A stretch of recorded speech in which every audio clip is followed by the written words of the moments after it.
Assalamualaikum warahmatullahi wabarakatuh. Halo semuanya, perkenalkan saya Anggun Meka Chandra. Saya merupakan mahasiswa Sistem Informasi semester 2 di Universitas Andalas. Di video kali ini, saya akan menjelaskan mengenai skenario dan tugas besar saya mengenai Alam Batok Studio. Program ini saya buat sebagai tugas besar mata kuliah struktur data dan algoritma yang diampu oleh Prof. Surya Afnarius. Pertama, saya akan menjelaskan mengenai deskripsi Alam Batok Studio. Alam Batok Studio adalah sistem informasi yang dirancang untuk mendukung pelaku usaha, khususnya di bidang kerajinan tangan berbahan dasar batok kelapa, dalam mengelola stok bahan baku, proses produksi, penjualan, hingga rekapitulasi laba dan rugi. Sistem ini memanfaatkan struktur data linked list untuk menyimpan dan memproses data produksi, stok, serta transaksi secara dinamis dan efisien. Di dalam tugas besar saya ini, saya menggunakan 5 langkah skenario. Yang pertama yaitu setor modal, pembelian batok kelapa, pembuatan produk, perhitungan penjualan produk, dan perhitungan laba. Pertama kita akan membahas mengenai setor modal. Setor modal merupakan langkah awal dalam siklus operasi Alam Batok Studio. Setiap kegiatan produksi membutuhkan modal untuk membeli bahan baku yaitu batok kelapa serta memenuhi biaya operasional harian seperti listrik, sewa alat, sewa gedung, dan tenaga kerja.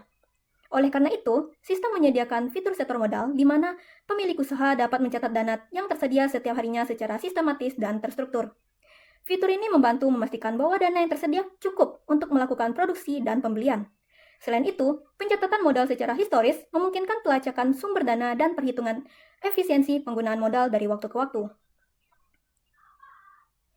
Fungsi utama fitur setor modal yaitu 1. Modal disetor sebelum proses pembelian batok kelapa atau produksi dimulai. Setiap setoran disimpan dengan nomor unik yang bersifat inkremental atau otomatis bertambah. Sistem mencatat tanggal setor, jumlah modal, dan status penggunaan modal, terpakai atau tersisa. Jika jumlah modal yang dimasukkan kurang dari 50.000, maka sistem akan menolak input dan menampilkan pesan peringatan. Jika seluruh modal dalam sistem telah habis digunakan, pengguna akan mendapatkan peringatan untuk melakukan penyetoran modal baru. Di dalam setor modal, saya menggunakan struktur data yang seperti ini, di mana terdapat string modal yang digunakan sebagai ID unik untuk setiap setor modal. Contohnya itu modal 1. Yang kedua, date time packer, tanggal input modal. Tanggal ini sangat mencatat tanggal berapa kita melakukan setor ke sistem. Integer jumlah modal, yaitu jumlah total uang yang disetorkan dalam satu transaksi. Integer modal terpakai, merupakan jumlah modal yang telah digunakan dari setoran tersebut. Dan not modal next, digunakan sebagai petunjuk ke setoran modal berikutnya dalam linked list. Di dalam setor modal, terdapat user interface yang seperti ini, di mana memiliki beberapa bagian yaitu date time packer untuk mencatat setor modal, dan edit 1 untuk mencatat nominal uang yang diinputkan atau disetorkan, list view 1 untuk menampilkan data, dan setor modal untuk berfungsi sebagai tombol untuk menampilkan data ke list view 1. Dalam program setor modal, saya menggunakan kode seperti berikut ini. Pertama, saya menggunakan validasi input, di mana string input edit 1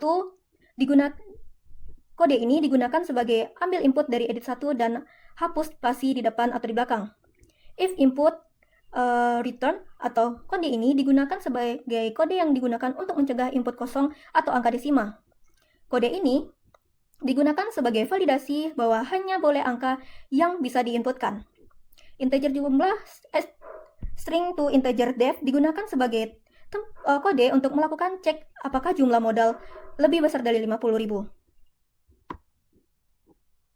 Date time packer sama dengan date time packer 1 digunakan sebagai kode untuk melakukan validasi apakah tanggal sudah dipilih dengan benar. If tambah not modal jumlah tanggal digunakan sebagai kode jika semua valid, tambahkan ke link list dan ditampilkan ke GUI. GUI di sini yaitu list view 1.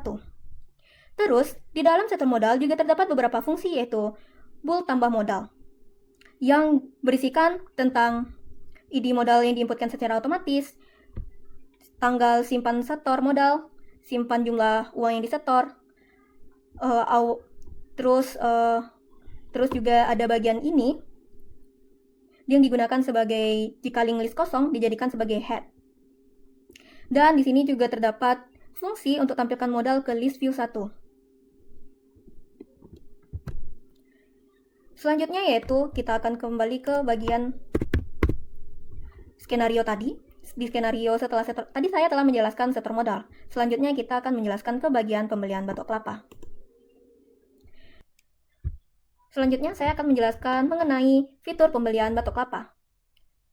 Pembelian batok kelapa merupakan proses dalam siklus operasional Alam Batok Studio, karena proses ini dilakukan setelah modal disetorkan dan digunakan untuk mencatat pemasukan bahan baku utama yang akan dipakai dalam produksi. Sistem memungkinkan pencatatan pembelian secara rinci, termasuk jumlah, harga satuan, tanggal, dan sumber modal yang digunakan. Fitur ini bertujuan memastikan ketersediaan bahan baku, yaitu batok kelapa sebelum produksi dilakukan, serta mencatat dengan detail penggunaan modal untuk keperluan akuntansibilitas dan pelacakan histori keuangan. Ketentuan dalam pembelian batok kelapa yaitu, pembelian hanya bisa dilakukan jika ada modal yang mencukupi. Modal yang digunakan harus dari satu not, tidak boleh gabungan. Harga satuan dan jumlah harus berupa angka bulat dan tidak boleh kosong. Jumlah minimal pembelian adalah 20 buah batok kelapa, dan setiap pembelian dicatat dengan ID unik, tanggal pembelian, dan status tersedia stok. Di dalam pembelian batok kelapa, saya menggunakan struct note batok kelapa yang terdiri atas string nomor pembelian yang digunakan sebagai ID unik pembelian batok kelapa. Contohnya yaitu BTK1, BTK2, dan seterusnya. String no modal digunakan sebagai ID modal yang digunakan untuk pembelian. Integer jumlah modal yaitu jumlah batok kelapa yang dibeli. Date time packer, tanggal beli, yaitu tanggal berapa kita melakukan transaksi pembelian. Integer harga per batok, yaitu harga per satu buah batok kelapa. Integer total harga, yaitu total biaya pembelian satu kali batok kelapa. Integer batok terpakai, yaitu jumlah batok yang sudah digunakan. Integer sisa batok, yaitu sisa batok yang masih tersedia. Dan string status, yaitu sebagai status di mana jika batok masih ada di dalam suatu not, maka akan tercatat tersedia, dan jika habis maka statusnya habis. Dan not batok kelapa next digunakan sebagai penunjuk ke not pembelian berikutnya. User interface pada pembelian batok kelapa terdiri atas date time packer 2 yang digunakan sebagai tempat untuk menginputkan tanggal. Terus ada edit 2 digunakan sebagai memasukkan jumlah batok kelapa yang ingin dibeli. Terus ada edit 3 yang digunakan sebagai tempat untuk memasukkan biaya satu kali pembelian batok kelapa. Dan list box 1 digunakan sebagai tempat untuk menampilkan total batok kelapa yang ada di dalam gudang. Dan button 2 digunakan sebagai button klik pembelian. Dan list view 2 digunakan untuk tempat menampilkan data-data yang telah kita inputkan tadi.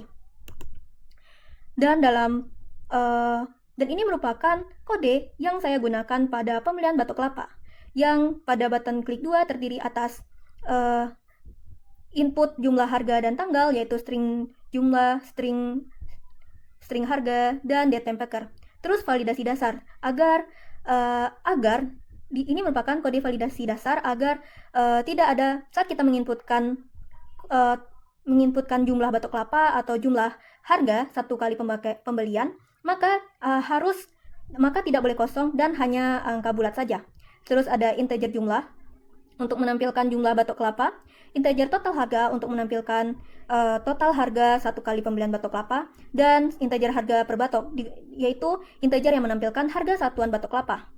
Jadi, misalnya, saya membeli 100 batok kelapa dengan harga 100.000, maka harga per batoknya atau harga satuan batoknya adalah 1.000. Dan integer inilah yang berfungsi sebagai tempat menampilkan data itu. Terus ada juga kode yang digunakan untuk menandakan minimal pembeliannya harus 20 dan kapasitas batok kelapa dalam gudang 1.000 batok. Dan terus ada juga fungsi yang digunakan untuk melakukan kurangi modal FIFO dalam simpanan pembelian. Jadi fungsi ini digunakan jika digunakan sebagai, misalnya kita membeli batok kelapa, maka modal yang akan kita gunakan terlebih dahulu adalah modal yang pertama kali dimasukkan. Dan jika modal pertama yang dimasukkan nominalnya kurang nominalnya kurang dari harga 1 kali pembelian batok kelapa, maka akan diambil dari not selanjutnya.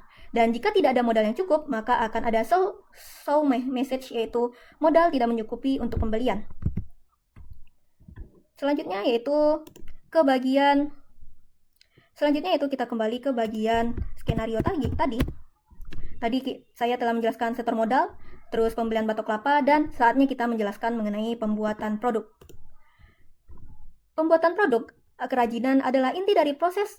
Maksudnya saya akan menjelaskan fitur pembuatan produk. Pembuatan produk kerajinan adalah inti dari proses operasional alam batok studio, di mana setelah kita memiliki stok batok kelapa dari hasil pembelian dan mencukupi dari segi modal, maka kita akan melakukan proses produksi. Melaksanakan proses produksi. Sistem akan menyediakan fitur produksi produk di mana admin dapat menentukan jenis produk yang ingin dibuat, jumlah produksinya, serta mencatat biaya operasional produksi untuk menghitung harga pokok produksi atau HPP-nya. Fitur ini tidak hanya memudahkan proses pencatatan hasil produksi secara historis, tetapi juga mendukung perhitungan untung rugi yang lebih akurat. Setiap hasil produksi dicatat ke dalam link list dan akan ditampilkan ke Live View 2 untuk mempermudah pengawasan ketersediaan stok produk jadi. Ketentuan pada produksi produk yaitu, produksi dilakukan berdasarkan ketersediaan bahan baku batok kelapa dan modal. Misalnya, jika modal batok kelapa kita kurang, maka tidak terjadilah produksi. Dan selanjutnya, sistem secara otomatis menghitung kebutuhan batok kelapa berdasarkan jenis dan jumlah produk yang akan dibuat. Karena saya menawarkan 6 jenis produk, dan setiap jenisnya mempunyai kebutuhan batok kelapa yang berbeda-beda. Jadi, sistem ini juga akan menghitung otomatis kebutuhan batok kelapa berdasarkan jenisnya dan total sekali produksi. Maksud total sekali produksi ini adalah total batok kelapa yang dibutuhkan dalam sekali produksi. Terus, setiap produk memiliki HPP yang dihitung dari total biaya batok ditambah operasional dibagi jumlah produk. Sistem akan menolak produksi jika stok batok tidak mencukupi atau biaya operasionalnya tidak diisi. Terus, setiap produksi memiliki ID unik yang disimpan secara kronologis. Terus, struktur data yang saya gunakan pada fitur ini yaitu saya beri nama dengan struct node produksi, yang berisikan tentang string no produksi yang digunakan sebagai ID unik untuk produksi. Contohnya itu PR1, PR2, dan sebagainya. String nomor pembelian yang digunakan untuk ID pembelian batok kelapa yang digunakan dalam produksi ini. String no modal yang digunakan merupakan ID modal yang dipakai untuk membiayai produksi. Terus ada juga jumlah hasil produksi per jenis produk, di mana terdiri atas integer tempat perhiasan. Di sini integer yaitu jumlah tempat perhiasan yang diproduksi. Integer pot tanaman yaitu jumlah pot tanaman yang diproduksi. Integer tempat pembelian yang fungsinya hampir sama seperti tempat perhiasan, dan integer celengan, integer mangkok, dan integer toples. Terus ada juga bagian ini masih sambungan dari struct node ini. Masih ada bagian ini yaitu HPP pokok produk. Di integer inilah yang digunakan sebagai menghitung HPP setiap produknya. Contohnya yaitu saya akan mengambil integer HPP tempat perhiasan, di mana HPP tempat perhiasan sama dengan biaya batok kelapa ditambah operasional dibagi jumlah. Itulah HPP-nya. Dan di bagian ini juga jumlah produk yang telah dijual dari batch produksi ini terdiri atas integer terjual tempat perhiasan, yaitu jumlah tempat perhiasan yang telah dijual. Integer terjual pot tanaman digunakan sebagai jumlah pot untuk melihat jumlah pot tanaman yang telah dijual, dan integer total tempat lilin yang digunakan sebagai jumlah tempat lilin yang telah terjual, dan begitu juga dengan fungsi dari integer terjual celengan, integer terjual mangkok, dan integer terjual toples. Dan di akhir juga terdapat date temperature tanggal produksi. Di tanggal ini berfungsi sebagai mencatat tanggal berapa sih produksi itu dilakukan, dan not produksi next, yaitu penunjuk ke not produksi selanjutnya. Di dalam fitur pembuatan produk terdapat user interface-nya yang seperti ini. Terdiri atas date temperature 3, berfungsi sebagai tempat tempat input tanggal. Edit 7 yang digunakan sebagai tempat memasukkan jumlah produk khususnya celengan. Edit 4 digunakan sebagai tempat untuk memasukkan jumlah tempat perhiasan yang akan dibuat. Edit 5 yang digunakan sebagai tempat untuk menginputkan jumlah pot tanaman yang akan dibuat, dan edit 6 yang digunakan sebagai tempat untuk untuk memasukkan jumlah tempat lilin yang ingin dibuat. Terus ada edit 8 yang digunakan sebagai tempat untuk memasukkan jumlah mangkok yang ingin dibuat, dan edit 9 digunakan sebagai tempat untuk memasukkan jumlah toples yang ingin dibuat. Terus terdapat juga label 18, label 19, 16, 17, 20, 19, dan 21. Fungsinya yaitu untuk menampilkan dalam diperlukan, saya akan membacakan ini. Maksud dari ini. Jadi, dalam membuat misalnya satu buah batok kelapa diperlukan tiga tempat perhiasan. Jadi, di sini pada label akan dibuat menjadi 3 batok kelapa untuk satu tempat perhiasan. Begitu juga dengan fungsi dari label 15, 16, 17, 18, 19, dan 21. Dan khusus label 21 digunakan sebagai data sebagai label 21 digunakan sebagai label yang menampilkan total batok kelapa yang dibutuhkan dalam satu kali produksi. Terus ada button 4 yang digunakan sebagai button produksi dan label cek kebutuhan yang digunakan untuk mengaktifkan label ini. Terus ada juga di bagian ini input biaya operasional. Edit 26, 27, 28, dan 29 digunakan sebagai tempat untuk menginputkan biaya operasional per produk yang terdiri dari sewa gudang, gaji pekerja atau gaji karyawan, biaya listrik, dan sewa alat produksi. Dan button 8 ini digunakan untuk menyimpan dan menghitung input biaya operasional per produk. Dan di bagian total produk yang diproduksi terdapat edit 20, 21, 22, dan 23, 24, dan 25. Fungsinya yaitu untuk menampilkan total produk yang telah diproduksi. Dan list view 3 untuk menampilkan data-data dari yang telah kita inputkan tadi. Di dalam program C++ Loader, saya menggunakan beberapa bagian, beberapa fitur, beberapa fungsi yang berguna agar dapat menjalankan fitur pembuatan produk ini, yang terdiri atas fungsi kalkulasi kebutuhan batok kelapa. Fungsi ini digunakan untuk menghitung total kebutuhan batok kelapa berdasarkan jumlah masing-masing produk yang akan dibuat. Terus ada format kebutuhan yang ini hanya ringkasan saja, yang fungsinya itu bertujuan untuk membuat kalimat penjelas yang menunjukkan bahwa banyak batok kelapa dibutuhkan untuk membuat satu produk. Misalnya, jika user ingin membuat 3 pot tanaman, 3 buah pot tanaman, dan setiap pot membutuhkan 3 batok, maka akan ditampilkan tulisan 9 batok kelapa untuk 3 pot tanaman. Tulisan ini akan ditampilkan di label agar user bisa langsung melihat hubungan antara jumlah produk dan jumlah batok yang dibutuhkan. Terus ada juga validasi dan konfirmasi produksi. Nah, bagian ini berada pada button 4 klik. Button 4 klik. Fungsi utamanya adalah untuk proses produksi, dimulai dari validasi input, dimulai dari validasi input, pengecekan stok, hingga penambahan data ke struktur link list node produksi. Terus ada juga penyimpanan biaya operasional harian. Ini saya letakkan pada button 8 klik. Fungsinya yaitu agar dijalankan saat tombol biaya ditekan.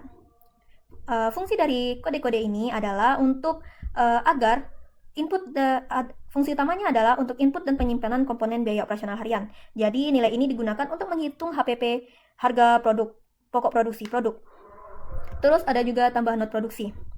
Fungsinya yaitu untuk menyimpan data produksi ke dalam node produksi. Mulai dari perhitungan HPP setiap produk akan ditampilkan di sini. Data yang ditampilkan juga ada seperti data nomor produksi, tanggal, dan juga jumlah yang disimpan. Terus ada juga tampilkan produksi ke list view. Fungsi inilah yang berfungsi untuk menampilkan data-data yang telah kita inputkan ke dalam list view 3. Dan yang terakhir, fungsi tampilkan sisa produk. Ini digunakan untuk mengecek stok produksi setiap jual, apakah masih tersedia. Selanjutnya yaitu kita ke bagian skenario lagi. Tadi saya telah menjelaskan pembuatan produk. Selanjutnya kita akan menjelaskan tentang penjualan produk. Bagian penjualan produk merupakan fitur penjualan produk yang merupakan langkah akhir dari siklus operasi Alam Batu Studio.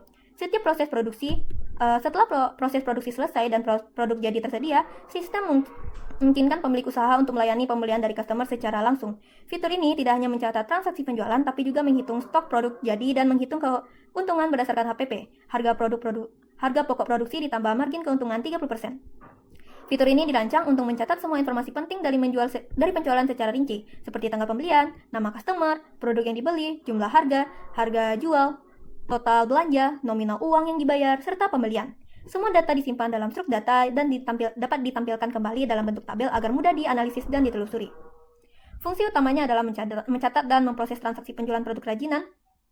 Yang kedua yaitu fitur ini juga mengelola seluruh proses mulai dari input jumlah produk yang dibeli, menghitung harga berdasarkan HPP ditambah keuntungan 30%, mencatat pembayaran dan penghitungan kembalian, menghitung stok produk ke SLAC, menyimpan data penjualan lengkap seperti termasuk ID produk, ID pembelian, dan ID modal ke dalam struk, dan menampilkan riwayat transaksi ke Livio 4 dalam bentuk tabel seperti Excel.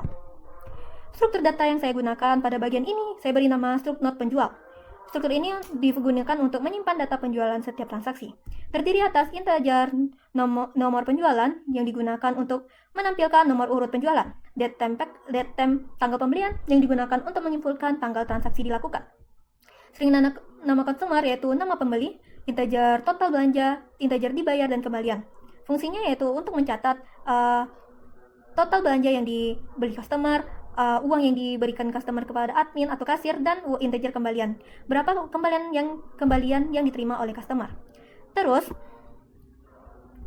juga terdapat data-data seperti data satu tempat perhiasan yang setiap produk mempunyai bagian-bagiannya sendiri. Data nama produk 1 berarti untuk perhiasan, nama produk 2 untuk pot tanaman, nama produk 3 tempat lilin, nama produk 4 untuk celengan, data produk 5 untuk mangkok, dan data produk 6 untuk toples. Jadi, saya akan menjelaskan karena bentuk-bentuknya hampir mirip di setiap data produk ini, maka saya akan menjelaskan pada satu bagian saja, yaitu pada produk 1, yaitu tempat perhiasan. Yang terdiri atas string nama produk, terdiri atas nama produknya yaitu nama perhiasan tentunya yang akan ditampilkan, yang akan dicatat, string nomor produksi, tanggal berapa, ID produksi, tanggal berapa sih produk ID menampilkan ID produksi produk ini, ID pembelian batok kelapa yang digunakan untuk pembelian batok kelapa yang digunakan, ID modal yang digunakan, saya salah jelasin. Maksudnya string nomor pembelian yaitu integer pembelian batok kelapa yang digunakan, string nomor modal 1 yaitu ID modal yang digunakan, string jumlah 1 yaitu jumlah unit produk yang dibeli, integer harga per item yaitu harga per 1 unit produk, integer total harga yaitu total harga sama dengan jumlah dikali harga per item, dan data ID produksi dan jumlahnya jika dari banyak jumlah. Dan fungsinya hampir sama pada bagian pot tanaman, tempat lilin, celengan, mangkok, toples. Datanya hampir sama dan fungsinya juga hampir sama. Terus integer jumlah total produk yaitu menampilkan total, yaitu digunakan sebagai total semua produk yang dibeli. Akumulasi jumlah 1 sampai jumlah 6, dan note penjualan next untuk menunjuk ke transaksi berikutnya. Dalam fitur penjualan produk terdapat user interface-nya sebagai berikut ini. Jadi button 5 digunakan untuk memasukkan nama customer. Jadi kita diharuskan untuk memasukkan nama customer di edit 1 ini terlebih dahulu. Setelah memasukkan nama customer, barulah kita tekan input. Input ini juga berfungsi untuk menampilkan harga-harga yang ada pada label 29, 30, 31, 32, 33 dan 34. Terus edit 7 digunakan untuk menampilkan total biaya. Terus edit 18 digunakan untuk menginputkan nominal yang dibayarkan customer. Terus ada kembalian yang akan ditampilkan pada edit 16. Terus ada button 6 digunakan untuk melanjutkan pembayaran, dan button 6 untuk melanjutkan pembayaran, dan nanti datanya akan langsung tersampaikan di sini. Dan batal yaitu button 7 yaitu digunakan sebagai button batal yang digunakan untuk membatalkan transaksi jika customer tidak jadi membeli produk. Terus ada edit 34, 35, 36, 31, 32, 34 yang digunakan sebagai tempat untuk menampilkan rata-rata HPP produk seperti celengan, mangkok, toples, tempat perhiasan, pot tanaman, dan tempat tanah liat. Dan tutup dan button 9 untuk melakukan yang digunakan sebagai button untuk menutup toko. Dan setelah kita mengklik button ini, kita akan langsung berpindah ke form 3 yang digunakan untuk menampilkan rekapitulasi. Ini merupakan program yang saya gunakan yang terdiri dari button 6 klik yang fungsi-fungsinya yang terdiri dari ambil input dari form, terus ada juga validasi seperti nama tidak boleh kosong, dan cegah jika nominal uang yang disetorkan oleh pembeli ke kasir kurang. Terus ada juga fungsi untuk mengambil jumlah setiap produk yang ingin dibeli. Nah, ini J1 untuk tempat perhiasan, J2 pot tanaman, J3 tempat lilin, J4 untuk celengan, J5 untuk mangkok, dan J6 untuk toples. Terus ada juga kode yang digunakan sebagai fungsi stok produksi dan simpan produksi seperti nomor produksi, nomor beli, dan nomor modal. Terus ada juga simpan data penjualan ke link list, not penjualan. Nah, inilah kode yang digunakan untuk melakukan fungsi simpan data penjualan ini. Dan bagian ini, bagian-bagian yang digunakan dalam untuk ini juga masih bagian dari fungsi ini agar dapat menampilkan akan dapat menyimpan data penjualan ke link list dan ini kode yang digunakan untuk menampilkan data ke UI. Maksud UI di sini yaitu ke list view ya teman-teman, dan show message jika transaksi berhasil disimpan. Oke, ini merupakan penjelasan saya mengenai bagian penjualan produk. Selanjutnya kita akan ke bagian perhitungan laba. Perhitungan labanya yaitu penjelasan perhitungan laba. Fitur ini digunakan untuk menghitung dan menampilkan keuntungan bersih yang diperoleh dari hasil penjualan produk. Prosesnya melibatkan pengambilan total pemasukan dari penjualan, lalu dikurangi dengan total produksi, termasuk modal batok kelapa dan biaya operasional, sehingga diperoleh nilai laba bersih secara akurat dan real time. Nah, pada bagian perhitungan laba ini, saya tidak menggunakan struk data karena bagian ini hanya khusus untuk melakukan perhitungan laba rugi saja. Dan inilah bentuk user interface-nya. Terdiri dari date time packer yang digunakan untuk memilih tanggal dan bulan. Combo box 1 digunakan untuk memilih minggu. Jadi dalam satu bulan terdapat 5 minggu. Jadi kita dapat karena inilah kita dapat menghitung rekap mingguan. Terus ada radio button 1, 2, 3 yang digunakan untuk memilih mode rekap, yaitu harian, mingguan, atau bulanan. Terus ada button 2 yang digunakan sebagai button lihat rekapitulasi. Dan list view 2 yang menampilkan data tanggal, customer, total belanja, total HPP, keuntungan, dan produk yang dibeli, dan jumlah produk. Pada bagian edit 2, 3, dan 4 digunakan sebagai tempat untuk bagian edit 2 digunakan sebagai omset, menampilkan omset, edit 3 digunakan sebagai total biaya produksi, dan edit 4 digunakan sebagai menampilkan laba bersih. Program C++ Builder untuk filter perhitungan laba terdiri dari pada bagian ini tombol cek laba button 2 terdiri pada bagian seperti jangan kosongkan, terdiri dari kode-kode yang terdiri dari kosongkan tabel review 2 sebelum menampilkan data baru, variabel. Terus ada juga menampilkan variabel total akumulasi transaksi, dan mengambil nomor urut baris, ambil tanggal yang dipilih user, dan mulai dari metode penjualan produk. Terus ada juga validasi jika dan juga ada validasi jika user memilih pilihan mode rekapitulasi seperti mau mengatur secara mingguan, kita menggunakan kode ini. Dan jika ingin melakukan bulanan menggunakan kode ini.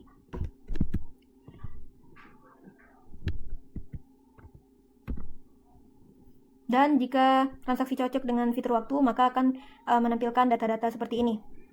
Inilah fungsinya kode yang digunakan untuk menampilkan data-data tersebut. Dan terus ada juga bagian integer untung sama dengan integer untung yang digunakan untuk menghitung untung dari penjualan dikurang modal. Terus juga ada fungsi yang digunakan untuk menampilkan data ke review dan data ke bagian review. Dan ini merupakan fungsi yang digunakan jika data yang kita cari tidak ada. Maksudnya jika misalnya kita ingin mencari rekapitulasi pada tanggal 1 bulan Juni. Ternyata pada tanggal tersebut tidak terjadi penjualan, maka fungsi inilah yang akan menampilkan data tersebut. Itulah penjelasan mengenai skenario saya. Selanjutnya kita akan langsung ke bagian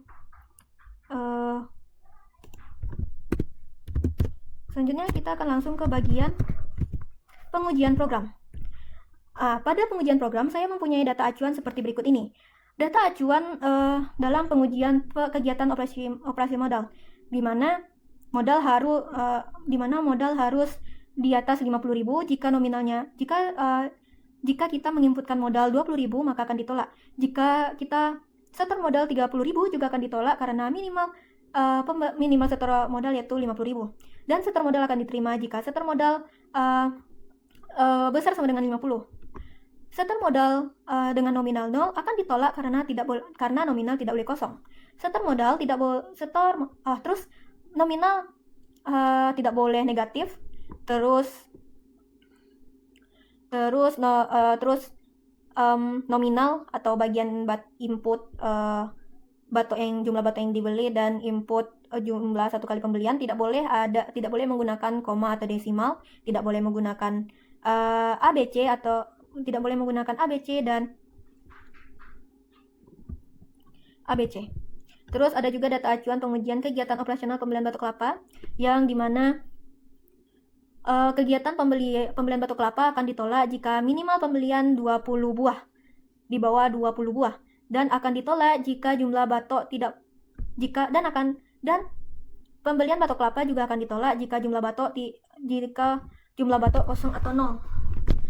Terus pembelian batok kelapa juga akan ditolak jika diperoleh angka negatif. Terus pembelian batok kelapa juga akan ditolak jika kita membeli lebih dari 1000 batok kelapa. Terus jumlah pembelian batok kelapa harus berbentuk tidak boleh berbentuk desimal. Terus tidak boleh berbentuk angka atau simbol atau huruf, dan pembelian akan diterima jika jumlah batok 12.000 dengan biaya satu kali pembeliannya 10.000. Dan begitu juga dengan nominal lainnya, dengan jumlah batok lainnya. Intinya jumlah batok tuh kita harus membeli lebih besar dari 20 buah batok kelapa.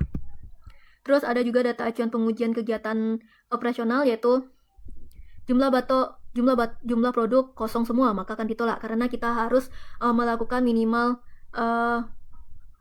satu buah, kita harus memproduksi minimal satu buah produk.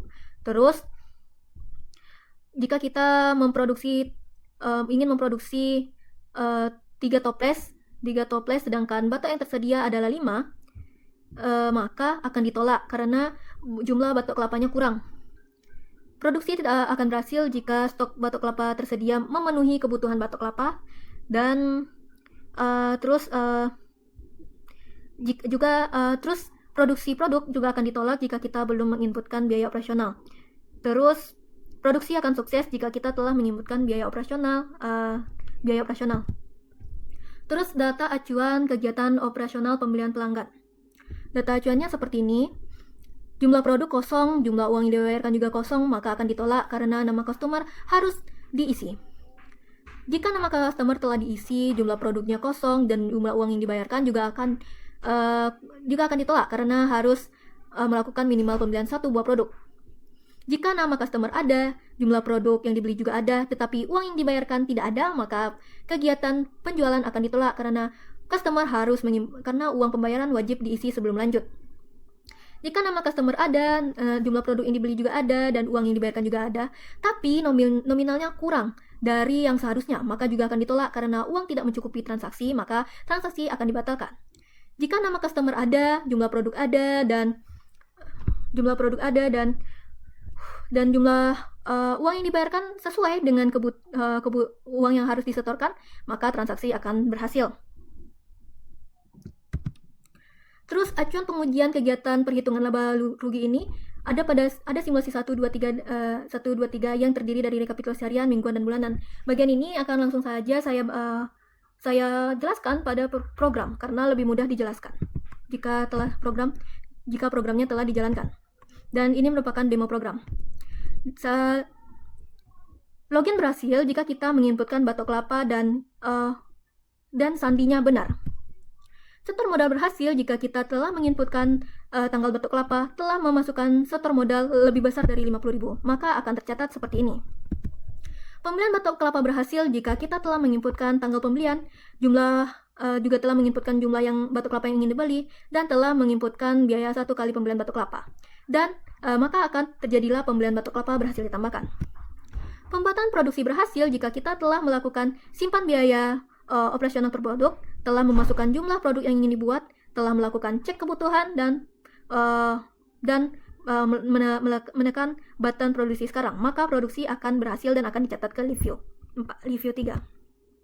Penjualan berhasil jika nama customer telah diinputkan, nominal biaya yang harus dibayarkan customer telah diinputkan, dan produk yang ingin dibeli telah diinputkan.